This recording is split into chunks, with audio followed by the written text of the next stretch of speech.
Welcome to PTI. I'm Ryan Hujok alongside Hunter Cornejo and Jonathan Gurley. As we all know, Texas and Oklahoma are moving to the SEC in 2025. Jonathan, what do you think of that? I think it's a good move for both schools, but I really think it's going to benefit the University of Texas, being the fact that we can use the argument we're an SEC school and the money and resources we have.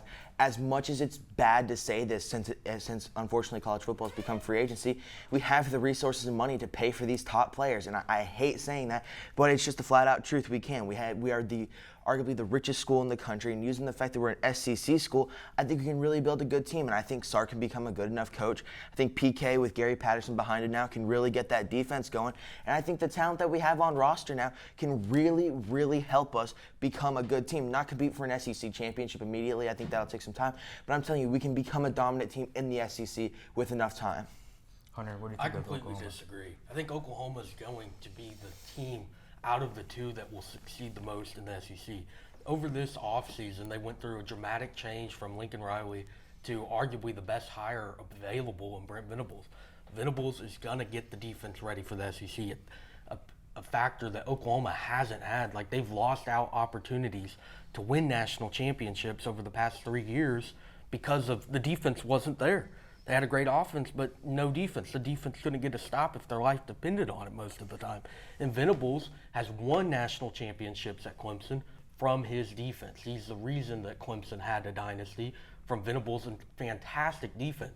And bringing in Jeff Lebby, an offensive coordinator who was in the SEC last year with Lane Kiffin and had a great year, and pairing him up with Dylan Gabriel, this team will be special in the next few years by the time moving into the SEC. Yes, you can make the argument that he's going to help adjust the team to play an SEC defense, but you got to remember, Steve Sarkisian coached a national championship game, was Alabama's offensive coordinator for a couple of years, so he can adjust our offense to face SEC defenses, and he can probably give some tips to the defensive coordinator to help get that ready. I think our offense is really going to help us at the beginning, because we got guys like Quinn Ewers, Isaiah Neuer, Malik Murphy. If Quinn Ewers struggles, which I don't think he will, but that's always the backup plan, we got guys like Xavier Worthy, and you look at our offensive line class this year, we got 2 5-star offensive linemen, 3 4-star offensive linemen, and 1 2-star offensive lineman who only played football for 2 years, who's a tank. He's like 6'7", 350 pounds with a ton of athleticism.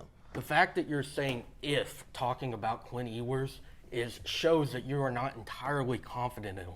He is one of the few perfect recruits in college football history, and you're putting an "if" in front of before saying Quinn Ewers.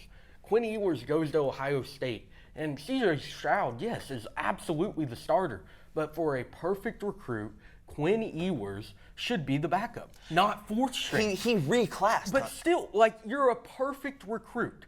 Perfect. Like, very few guys have ever done that in 20 years since they started this 247 recruiting system, and he is a perfect recruit, but was fourth string at Ohio State. That raises a question. But the reason you gotta say the "if" is you don't know what he's going to be like. You see the recruiting stuff, you see the 5-star in his high school numbers, what he did in high school, but you don't know how that's gonna transfer to the collegiate level. You don't know how he's gonna be. He could have been a better Big 10 player than a better Big 12 player. You don't know how that's gonna be yet. That's why you gotta put the "if" on everybody right now. It's just, if you're gonna take Texas as in a better position moving in there with the money, you can't put an "if" around a player like that. So you feel better with Dylan Gabriel over Quinn Ewers right now? Yes, absolutely. Dylan Gabriel has 70 touchdowns and 14 interceptions, and had 2 years under Jeff Lebby at UCF. Jeff Lebby is his guy. UCF. What teams was he consistently playing? The moment that Caleb Williams entered the transfer portal, yes, the university put out a statement that they were going to do everything they could to get Caleb to change his mind. However, within 5 hours, Dylan Gabriel, who was on his way to UCLA, decided, nope, I'm going to Oklahoma, because Jeff Lebby is his guy. He's confident in it. Jeff Lebby's confident in him.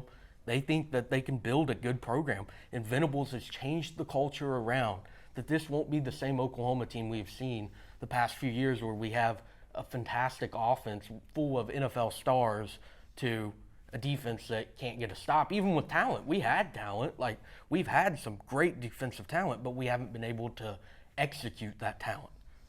See, I think Sark and I think Pete Kwiatkowski are really going to bring out the talent that the Longhorns lacked seeing last year. I think those two are taking this offseason. If you look at the offseason we've had, some of the coaches we brought in, we brought in one of the best receiving coaches in the country, Pittsburgh's wide receiver coach. He coached the Bolitnikoff Award winner. I mean, we have good coaches that are going to bring out the talent, and that's why Texas is in a better situation. So you believe that Texas is going back to the slogan of all gas, no brakes? Yes. Because last season it was all brakes, no gas come the second half. See, but the thing is we are going to go back to that because I think Sark realizes that he has to keep the foot on the gas pedal with this team he has. We have Bijan Robinson coming back, Kellen Robinson.